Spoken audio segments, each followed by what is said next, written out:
So in this video, papakita ko sa inyo kung ano nga ba ang performance ng aftermarket exhaust sa stock ECU. Let's go!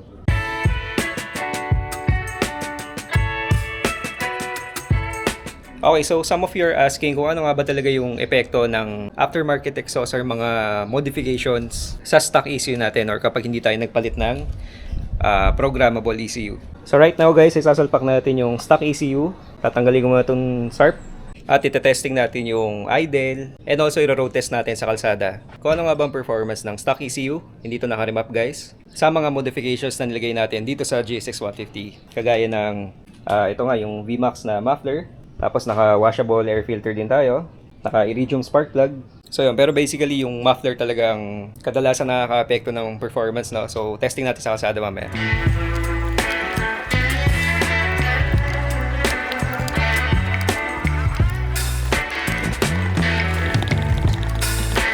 Yan, so nakabit na natin guys, stock ECU. Try natin i-start.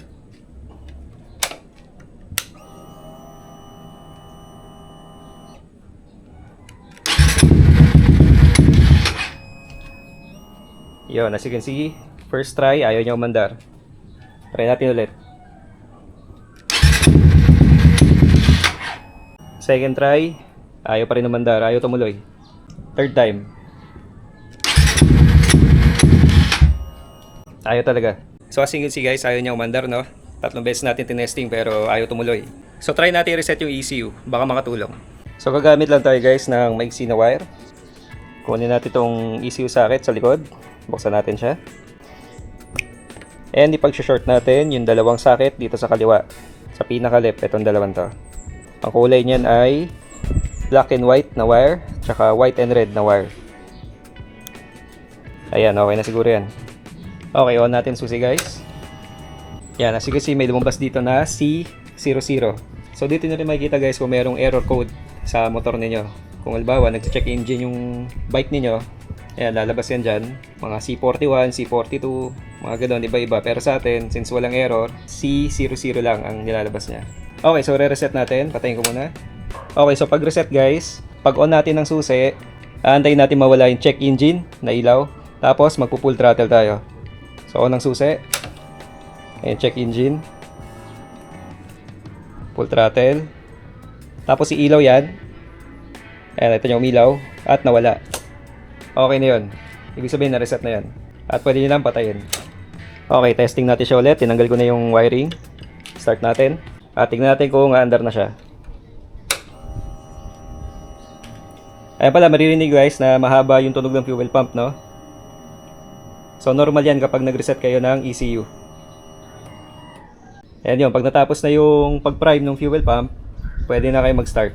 Testing natin kung i-start. First try, ayaw pa din. Isa pa. Second try, ayaw pa din. Third try, parang gusto. Fourth, parang malapit na. Ito, pang 5. Ayaw pa rin. Pang 6. Pang 7. Pang 8.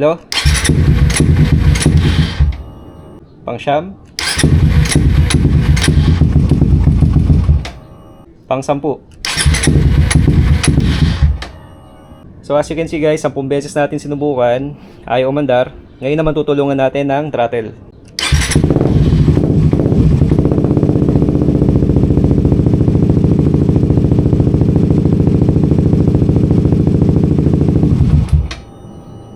Namamatay pa rin pag binitawan ko yung throttle. So kapag ganun na motor guys na kailangan tulungan pa ng throttle para umandar, ibig sabihin nun ay lean yung mixture. Kulang yung gasolina. So try natin start ulit and then tulungan ng throttle hanggang sa mag-warm up siguro. Tingnan natin kung maging stable yung idle niya. Start.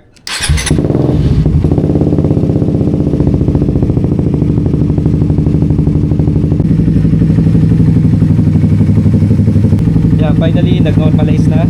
Yan, umidle naman siya ng okay. Try mo natin. Yan, so as you can see guys, hirap na hirap tayong paandarin siya, no? Nakilang try tayo bago siya mag-idle ng normal at talagang kailangan mong hawakan yung throttle ng matagal. Yan, so doon pa lang guys natin yung epekto ng aftermarket na muffler, no? And siguro sama nyo na rin yung ibang modifications kagaya nung K&N na air filter. Naka-apekto talaga siya sa EFR nung stock ECU natin. Pero tsatsagain ko to guys hanggang sa mag-normalize yung idle niya. Papainitin ko lang hanggang sa makapag-idle siya ng maayos na. Yan, so mukhang naka-warm up na yata siya guys. Kanina ko pa ito pinapa-idle. Yan siya. Mukhang nag-stabilize naman na. And since kaka-reset lang ng ECU natin, baka naman kailangang paandarin natin siya, no? Baka kailangan itakbo siya sa labas para tumino or para makapag-relearn yung ECU. So tara, labas tayo. Oo nga pala, testing natin yung throttle input, mga 3,000, 4,000 RPM.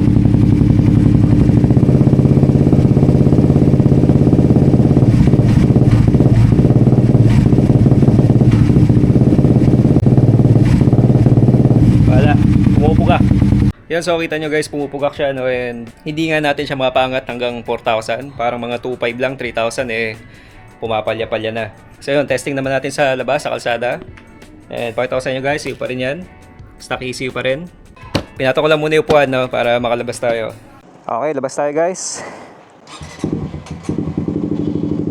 Yan, kailangan tulungan konti para umandar yung idle. Yan, pag binitawan ko, patay ka agad, no?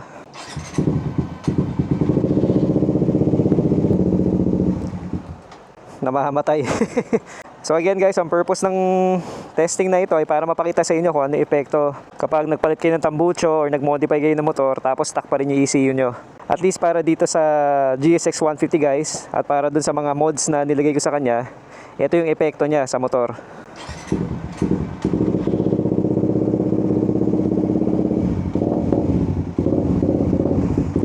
Yan, labas tayo. Pakakajot, pumupugak. Hindi ko mabitawan yung throttle, mamamatay eh. So tingnan natin, baka naman pagka uminit na, pag naitakbo na natin, baka mas sumukay yung takbo. Pero sa ngayon guys, kakajot-kajot siya. And kapag binitawan ko yung throttle, mamamatay. Okay, kanan tayo dito. Ay sos, namatay. Yun. Kanan tayo.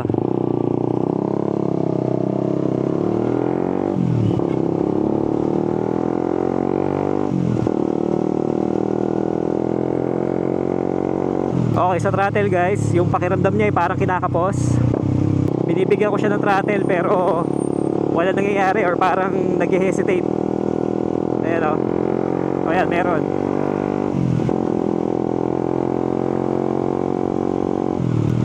Yun, so kailangan ay pigayin ko pa talaga siya ng mas malalim para mag-accelerate siya, no? Para hindi humagok.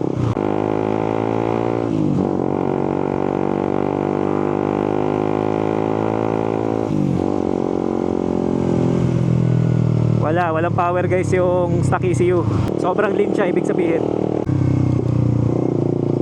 Ako naririnig nyo guys, pero bumabackfire din siya. Ayun, patay. So tingnan natin kung may idle na siya, mag-neutral ako. Wala guys, namamatay pa rin.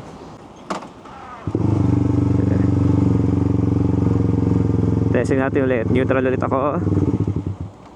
Wala, namamatay pa rin talaga guys. Kahit na pa-warm up na natin to, no, medyo sa tingin ko naman nag-warm up na siya doon sa biyahe natin. Pero wala, namamatay pa rin siya. So kajutin natin. Yan. So basically guys, ay wala akong idle sa stock ECU. Hindi talaga siya nag-idle kapag binitawan ko siya. Kapag binitawan ko siya, namamatay lang talaga. And wala rin power. Kanina nung umaahon ako, kahit ipigayin ko ng malalim yung throttle ay hindi niya binibigay yung power na gusto ko or kagaya dun sa SARP or Jukin ECU natin, no? Pakatlo ay meron din siyang backfire. Minsan pagka natsetsempo ako sa throttle, pumuputok yung tambucho. And yun nga, no, overall ay hindi siya align dito sa modifications na ginawa natin sa GSX 150 natin. Yan, try ko ulit pa neutral dito sa gilid. Ayun, wala, diretso patay talaga guys. Hindi siya nag-hold ng idle. Wala siyang idle. So, try natin start. Wala, hirap na hirap. Okay, so itong test natin guys ay specific para sa modifications na ginawa ko dito sa GSX 150 ko, no? Itong VMAX 51mm canister. Tapos yun nga, no, naka washable air filter ako kay Inen, tsaka iridium spark plug. Yun lang naman ang mga molds na nilagay ko rito guys sa makina. Wala nang iba. So nga pala guys, madagdag ko lang, maaaring maging iba yung epekto ng performance sa inyo. Depende sa design din ng tambucho. May mga pagkakataon na kapag big canister yung kinabit ninyo, minsan ay nakakalusot, no, at hindi pumapangit yung takbo kagaya na nangyari dito sa atin. Pero most of the time talaga guys, kadalasan basta pag nagpalit kayo ng tambucho, lalo na yung mga may igse, pumapalit siya sa stock ECU. Okay, balik tayo sa bahay. Okay, back at the home base. Patay. Yan, so naikot na natin lahat. Lumabas na tayo para testingin siya. Na-reset na natin yung ECU. Pero kahit ganun pa ba, wala pa rin tayong idle. So pakita ko ulit sa inyo. Yan, see guys, namamatay pa rin siya. So ngayon naman guys, ay babalik na natin ang SARP or Juken 5 ECU natin.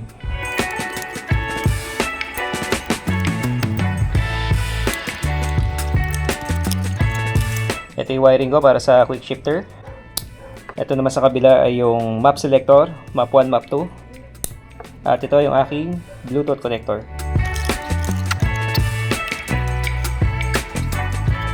Okay, so testing naman natin ngayon guys kapag naka aftermarket ECU tayo.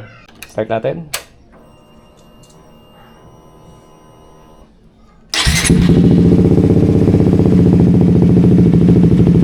One click.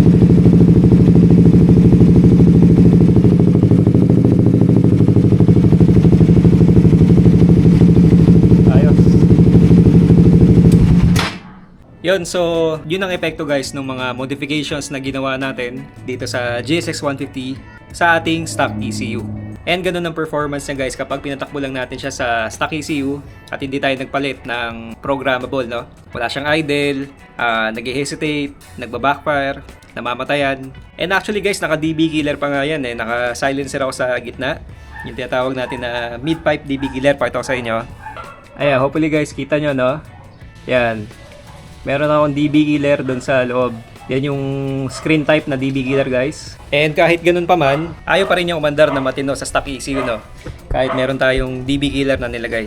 Sinubukan ko rin itong ilagay guys, itong DB killer o silencer ko naman dito sa dulo ng tambucho, no? Baka sakaling mapatino niya yung idle.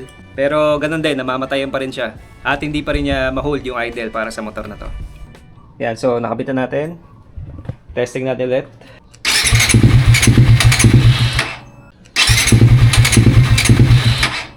Ayaw pa rin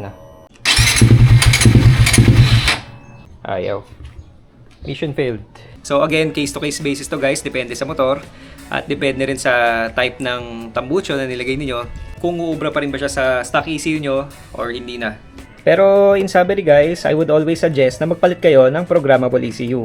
Para kahit anong klaseng tambucho ilagay nyo, kahit anong mods ang gawin nyo sa motor niyo, walang magiging problema at madaling mahabol yung tono sa pag-adjust natin sa programmable ECU.